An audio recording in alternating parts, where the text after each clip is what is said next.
पाच मुखाचा ईश्वर। भगवान भोलेनाथानं एवढं सुंदर रूप घेतलं, पाच मुखाचे भगवान बनले आणि भगवंताच्या पाच मुखातून पाच वनस्पती बाहेर पडल्या। भांग, धोत्रा, शमीपत्र, दुर्वा आणि रूट। मग कुठे त्याला रुई म्हणतात, कुठे त्याला रूट म्हणतात। हनुमंतरायाला शनिवारी ते फूल वाहतात ना, पांढरं फूल, ते पानं असतात, काय म्हणतात त्याला तुमच्याकडे? रुटी, रुचिक, बर। कुठे रुई म्हणतात, कुठे रूट म्हणतात, कुठे रुचिक म्हणतात। जे काही असेल ते तुम्हाला जे सोपं वाटतंय ते घ्या। मग भांग, धोत्रा, शमीपत्र, दुर्वा घास आणि रुई किंवा रूट किंवा रुचिक, या पाच वस्तू भगवान शंकराच्या मुखातून बाहेर निघाल्या। आणि या वस्तू जरी भगवंताला आपण अर्पण केल्या, धोत्रा, शमीपत्र, दुर्वा घास, तरी माझे महादेव खूप प्रसन्न होतात। श्रद्धेय पंडित प्रदीप मिश्राजी महाराजांनी सांगितलेलं आहे, धोत्र्याचं फळ असतं, फळ, ते धोत्र्याचं फळ हळदीमध्ये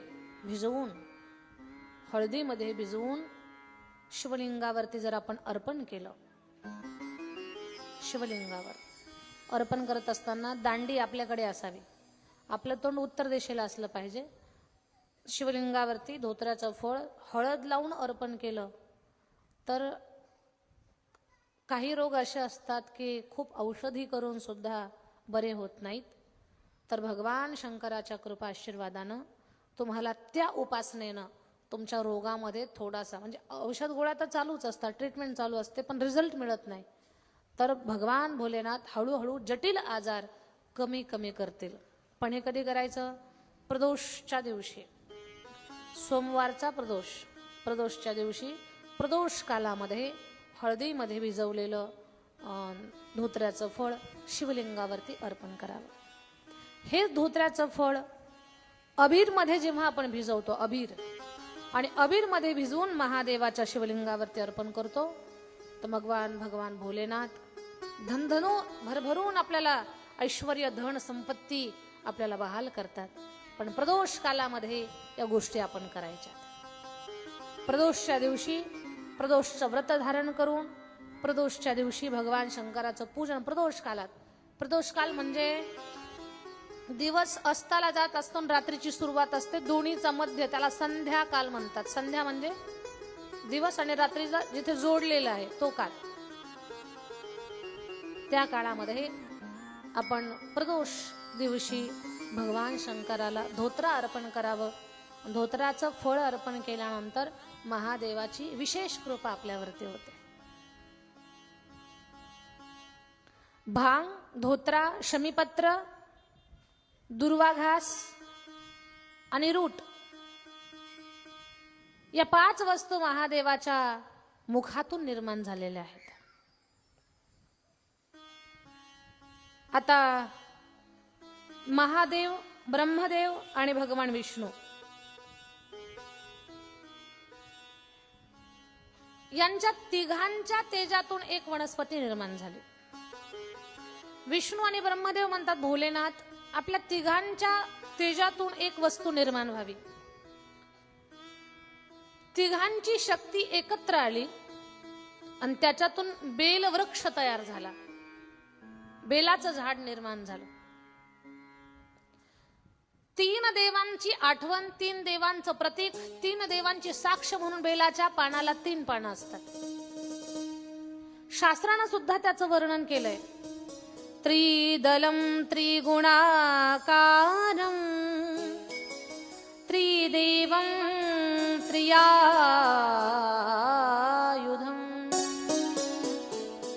त्रिजन्म पाप संहारम बिल्वपत्र शिवार्पणम। त्रिदलम त्रिगुणाकारम त्रिदेवम त्रियायुधम त्रिजन्म पाप संहारम बिल्वपत्रम शिवार्पणम। एक बेलाचं पान शिवरात्रीच्या महापर्व काळावर भगवान शंकराच्या शिवलिंगावर अर्पण केलं तर एक बेलाचं पान आपल्या 3 जन्माची पाप नष्ट करतं. त्रिजन्म पाप संहारम बिल्वपत्र शिवार्पणम. एवढं महत्व बेलाच्या पानाचं आहे. आता शिवरात्र आली समोर, मग येणाऱ्या शिवरात्रीला कमीत कमी एक बेलाचं पान तरी आपल्या हातनं महादेवाला अर्पण व्हावं याच्यासाठी प्रयत्न करा. 2-3 दिवस अगोदरपासूनच बेलाच्या पानाची तयारी करा. सोमवारच्या दिवशी शिवरात्रीच्या दिवशी बेलाच्या झाडावर चढायचं नाही, नाही तर काही भार अवखळ असतात. सोमवारच्या दिवशी धडधड झाडावर चढतात, अंगाला काटे ओरबाडून घेतात. काटे टोचले की म्हणतात नसतो चढलो तर बरं झालं असतं. मनामध्ये वेगळे विचार, मग शिवपूजा कशी सफल होणार. सोमवारच्या दिवशी बेलाचं पान तोडायचं नाही आणि एकादशीच्या दिवशी तुळशीचं पान तोडायचं नाही. या काही गोष्टींचं पथ्य पाळायचं आपण. अगोदरच्या दिवशी सगळी तयारी करत जा. अगोदरच्या दिवशीच बेलाची पानं तोडून ओल्या कपड्यामध्ये ठेवून ती राहतात टवटवीत. मग दुसऱ्या दिवशी पूजेमध्ये वापरा तुम्ही ती. मग शिवरात्र असेल, प्रदोष असेल, सोमवार असेल, अगोदरच तयारी करायची. तर महादेवाला एक बेलपत्र कसेना शिवरात्रीच्या दिवशी अर्पण करण्याचा अट्टहास करा. काही वयस्कर माणसं असतात, त्यांना बेलाच्या झाडावर चढता येत नाही. बेलाची पानं विकत घ्यायला पैसे नाही. काय करावं अशा लोकांनी? अशा लोकांना सांगते, तुम्हाला बेलाच्या झाडावर चढायची गरज नाही. खिशात पैसे नसतील काही हरकत नाही, मंदिरामध्ये पाणी घेऊन जा. तांब्या भरून, कळशी भरून पाणी घेऊन जा आणि अगोदरच वाहिलेलं बेलपत्र उचला, पाण्यामध्ये टाका. पाण्याचा स्पर्श झाला की ते बेलपत्र नवीन होतं आणि मग ते महादेवाला अर्पण करा. पण हा प्रयोग कुणासाठी? ज्यांना झाडावर चढता येत नाही आणि ज्यांच्या खिशात पैसे नाहीत त्यांच्यासाठी. नाही तर ज्यांना शक्य आहे त्यांनी संधीचं सोनं करू नका. नको तिथे संधीचं सोनं करायची सवय लागलेली लोकांना.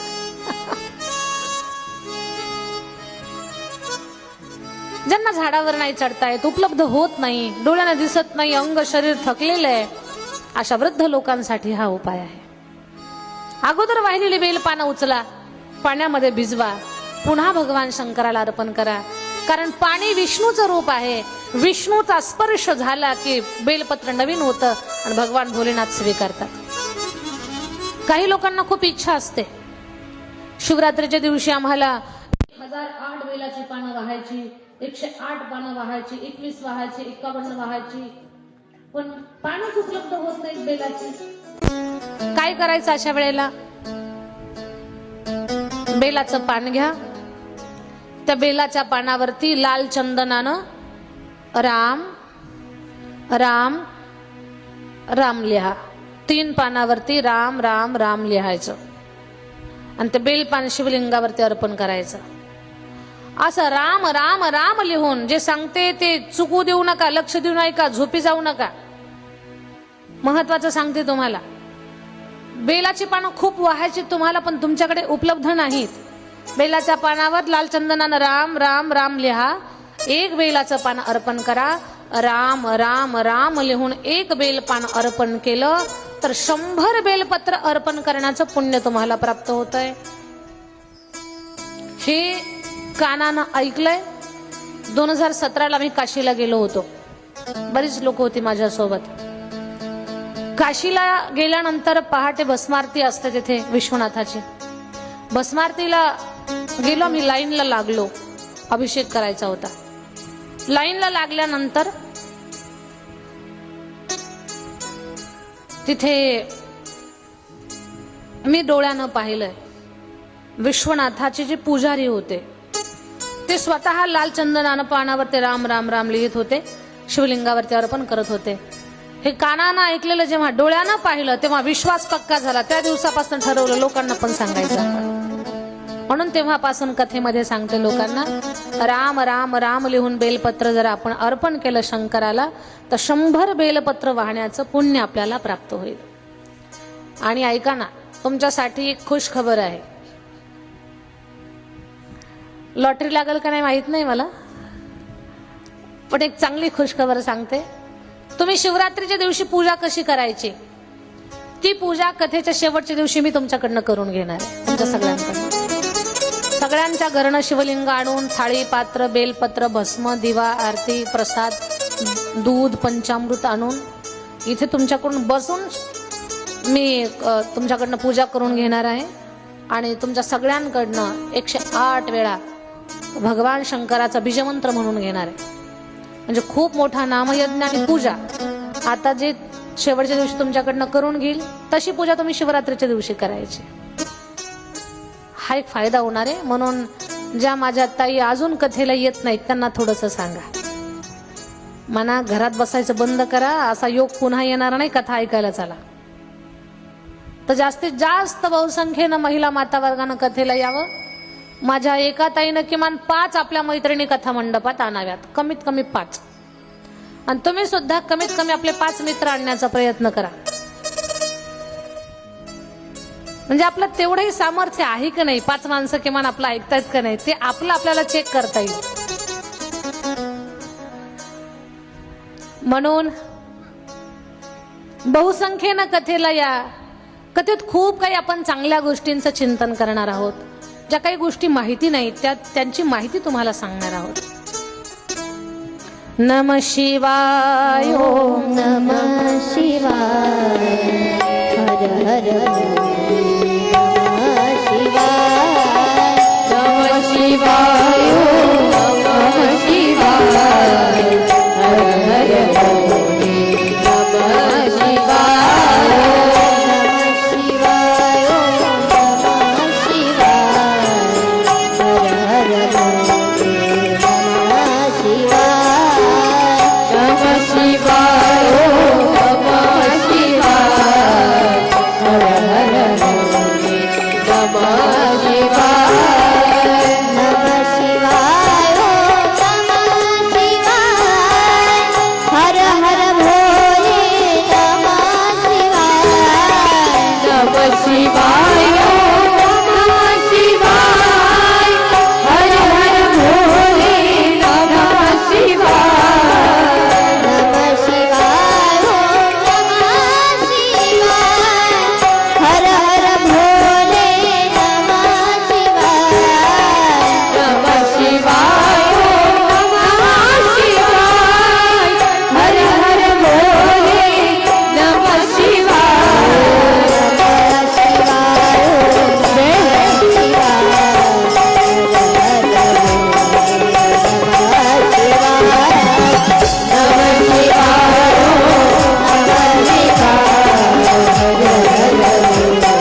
बेलपत्र कसं वाहायचं राम राम लिहून ते तुमच्यासोबत आता मी बोलत आहे. आणि तिन्ही देवांच्या तेजामधून हे बेलपत्र तयार झालं. ब्रह्मदेव आणि भगवान विष्णू म्हणतात, भोलेनाथा, आम्हाला दोघांना तुमची पूजा करण्याची इच्छा आहे. भगवान शंकर शिवलिंग स्वरूपामध्ये विराजमान झाले.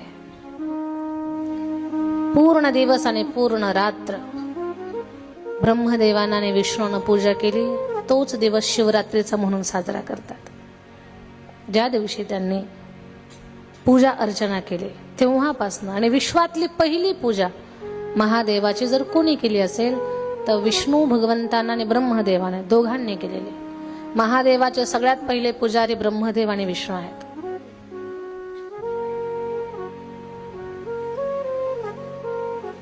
शिवलिंग सुंदर साकारलं.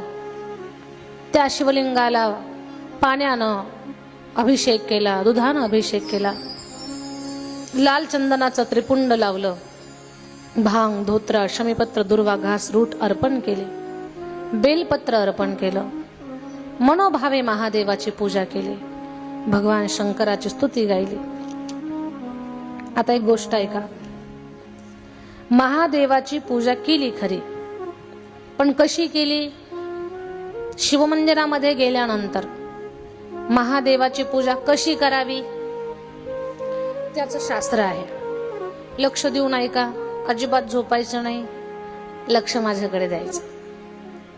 तुम्ही महादेवाच्या मंदिरात पूजा करायला निघाल्यानंतर आपल्या घरून तांब्या भरून पाणी घेऊन जायचं. आपल्या घरचं हळदी कुंकुम काय असेल ते, अक्षदा, फुलं, फळं काय असेल तुम्हाला देवाला अर्पण करायचे, दिवा असू द्या, ते सगळं आपल्या घरून घेऊन जायचंय. शेजारणीच्याच पाळ्यातलं कुंकू देवाला लावायचं नाही, तिनंच आणलेलं कळशीतलं पाणी भडाभड घालायचं नाही. उसणं देवाला चालत नाही. नाहीतर काही न खूप नाद असतो, लगबगीनं पाया पडायला येतात, जवळ हळदी नाही, कुंकू नाही, पाणी नाही, प्रसाद नाही, मग शेजारणीच्या हातात ताट दिसलं की काही कामाचं नाहीये. उसनवारी देवाला चालत नाही, उसणं उसण्यावरी जात असतं. आपल्या घरचं पाणी पाहिजे, आपल्या घरचं हळदी कुंकू पाहिजे. मंदिरातलं सुद्धा नाही. मंदिरातलं जर हळदी कुंकू पाणी तुम्ही घेतलं मंदिरातलं तर किमान 10-11 रुपये दानपेटीत टाका. आता फुकटचं फुकटमध्ये जात असतं, फुकटचा काहीच उपयोग नाहीये. आणि आपल्या घरून तांब्या भरून पाणी घेऊन जाण्याचा एक फायदा आहे. आपण आपल्या घरानं तांब्या भरून पाणी घेऊन महादेवाच्या मंदिरात निघालो. एखादा माणूस आपल्या स्वतःच्या चांगल्या कामासाठी चालला आणि आपण जर त्याला आडवे गेलो तर त्या माणसाचं काम 100% होत आहे. कारण आपल्याकडे एक शकुन आहे. पहा, पूर्वीच्या काळी पाण्याचा भरलेला हंडा घेऊन जेव्हा महिला रस्त्यावरून आडव्या जायच्या, भरलेला हंडा घेऊन जर एखादी स्त्री आडवी गेली तर जुनी माणसं त्या हंड्यामध्ये सुट्टे पैसे टाकायचे, नाणे टाकायचे. 1 रुपयाचा शिक्का, 2 रुपयाचा शिक्का टाकायचे पूर्वी. पण आता हा शकुन कमी झालाय, कारण कोणी डोक्यावर भांड घेऊन पाणी आणायला जातच नाही. किचन मध्ये पाणी, घराच्या टाकीमध्ये पाणी, आता सगळी व्यवस्था झालेली आहे. पाणी आणायला कुठं जायची आता गरज नाही. कधी कधी मला विचार येतो, जुन्या माझ्या माता माऊल्या डोक्यावर भांडे घेऊन घेऊन पाणी आणायच्या, विहिरीतून पाणी काढायच्या, डोक्यावर पाणी घेऊन यायच्या, तरी घरातल्या माणसांना सकाळी 7 वाजता जीव घालत होत्या. आता 11 वाजले तरी, आता 11 वाजले तरी नाश्ता नाही, चहा नाही, काहीच नाही. आणि किचन मध्ये पाणी आणायला पण कुठं जायचं नाही. काळ बदलला. पाण्यानं भरलेला हंडा घेऊन जर एखादी स्त्री आडवी गेली तर तो शुभ शकुन मानत होते. शकुनाचे पण प्रकार आहेत. डोक्यावर भरलेला हंडा घेऊन जर बाई आडवी गेली तर शुभ शकुन. चांगल्या कामाला निघालो, हरणांचा कळप आडवा गेला तर शुभ शकुन. चांगल्या कामाला निघालो, संतांचं देव ब्राह्मणांचं दर्शन झालं तर शुभ शकुन. बरोबर. चांगल्या कामाला निघालो, गाय बछड्यासहित आपल्याला आडवी गेली तर शुभ शकुन. चांगल्या कामाला निघालो, कोकिळ पक्षाचं कुंजन ऐकायला आलं तर शुभ शकून. चांगल्या कामाला निघालो, मुंगूस आडवं गेलं तर कोणता शकून? शुभ शकून. चांगल्या कामाला निघालो, मांजर आडवं गेलं तर त्या मांजरीपेक्षा खतरनाक तोंड होत आहे आपलं, बेकार.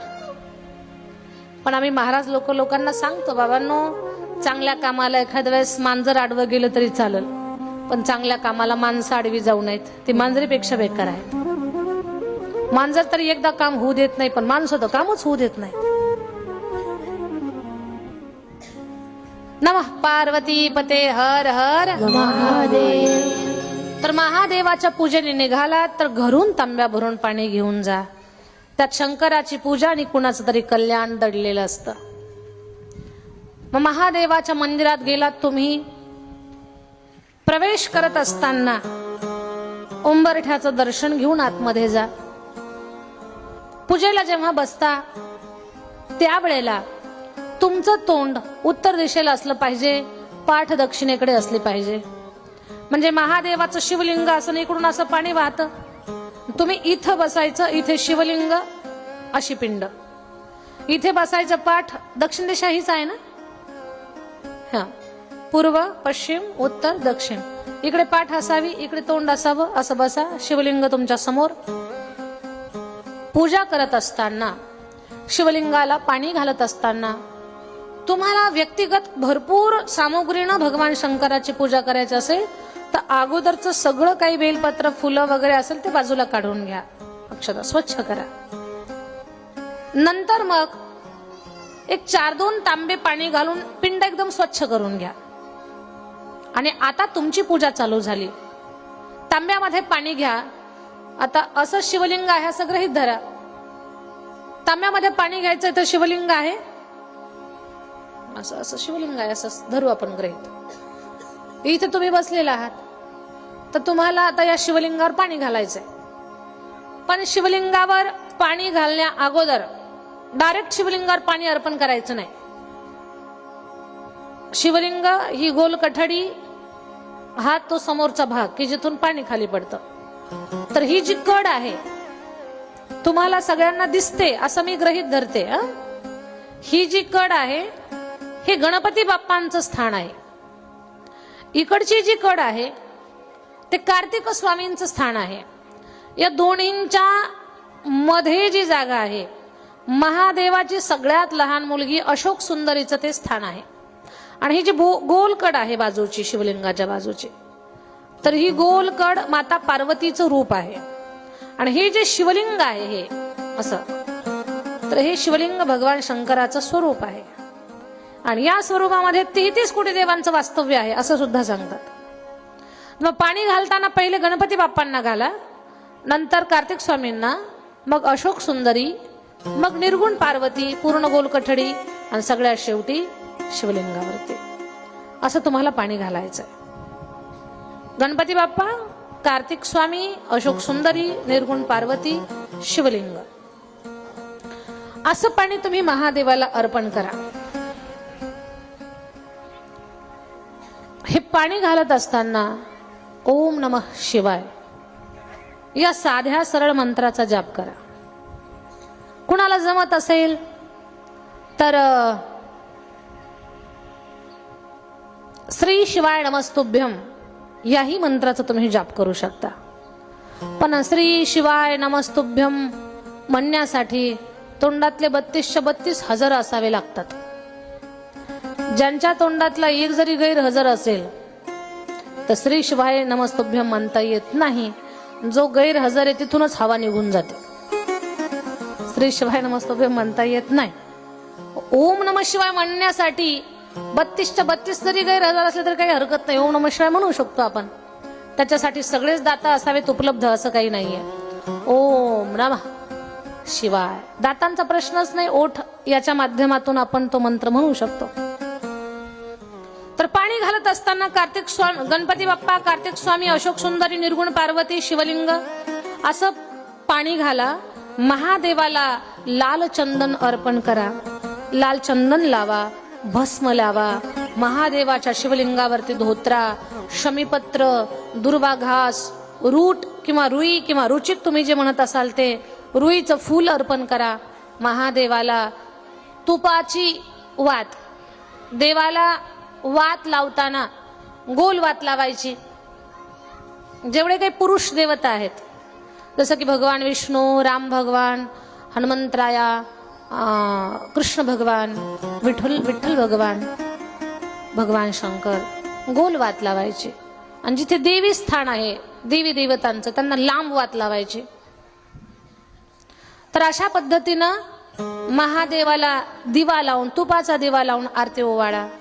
गंध, अक्षता, बेल, फुलं, बिल्वपत्र, लाल फुलं, गोकर्णाचं फूल तुम्ही महादेवाला अर्पण करू शकता. प्रसाद म्हणून पेढा, मिठाई, केळी वगैरे तुमच्याकडे जे असेल ते तुम्ही अर्पण करा. भगवान शंकराच्या शिवपिंडीवरती मस्तक टेकवत नमस्कार करत महादेवाला नमस्कार करावा आणि भगवान शंकराचा काही क्षण का असेना नामजप तिथे करा. अशी पूजा तुम्हाला शिवरात्रीच्या दिवशी करायची. आता महादेवाला पाणी घालत असताना काही म्हणायचे मंत्र आहेत. ओम कार्तिकेय नमः, ओम कीर्तिमुखाय नमः, ओम कुबेराय नमः, ओम वीरभद्राय नमः, ओम सर्पाय नमः. हे 5 मंत्र महादेवाला पाणी घालताना तुम्ही म्हणू शकता. पण जरी नाही लक्षात राहिले तर टेन्शन घ्यायचं नाही. ओम नमः शिवाय हे आपल्याला माहिती. ओम नमः शिवाय, ओम नमः शिवाय, ओम नमः शिवाय असं म्हणायचं. तर भगवान शंकराच्या पूजेचं हे विधान आहे, ही पद्धत आहे. अशा पद्धतीनं महादेवाला पाणी अर्पण करून गंध, चंदन, अक्षदा अर्पण करत आपण भगवान भोलेनाथाची पूजा करावी. पूजा करत असताना तुमची इच्छा झाली की आम्हाला महादेवाला पंचामृतानं अभिषेक करायचा आहे.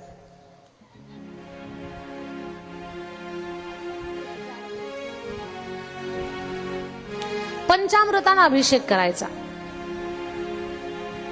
तर तुम्ही अगोदर पंचामृतानं सुद्धा अभिषेक करून नंतर चांगलं पाणी घालू शकता. पंचामृतानं अभिषेक करण्याचा फायदा काय ऐका. भले तुम्हाला हे ऐकताना कंटाळा येत असेल पण फार महत्वाचं आहे, लक्ष देऊन ऐका. पंचामृत कसं तयार होतं तर पंचामृत 5 वस्तूपासून तयार होतं. पंचामृतासाठी सगळ्यात पहिलं पाहिजे दूध.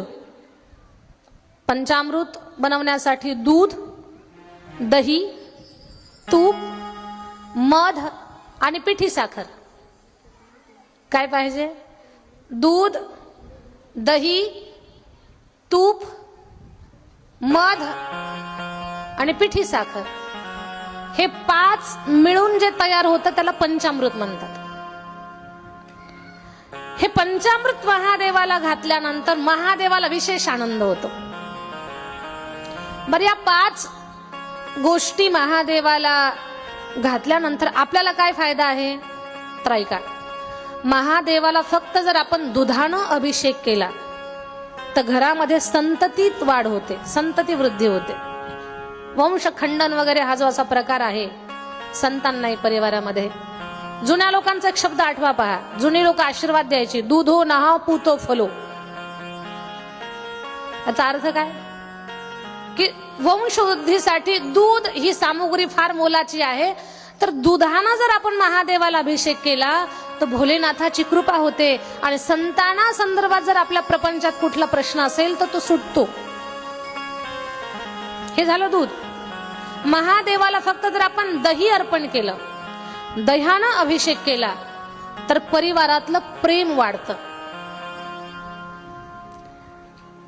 दही हे प्रेमाचं प्रतीक आहे. एखाद्या वेळेस जर सहज अंगावर दही सांडलं तर नाराज होऊ नका, तो शुभ शकुन आहे. दही जर अंगावर सांडलं तर ते चांगलं लक्षण आहे. दह्यानं परिवारामध्ये प्रेम वाढतं. महादेवाला दही अर्पण करा, आपल्या कुटुंबातलं प्रेम वाढेल. आता अलीकडे एकतर कुटुंब विभक्त झालेले आहेत. भाऊ भाऊ वेगळे, काय नवल. माय बापाला सुद्धा वेगळी खोली दिल्या जाते. पती पत्नी लेकर बाळ एकीकडे राहतात. वर राहिनात का एकत्र. घरात 4च माणसं पण चौघाचे तोंड 4 कोपऱ्याकडे.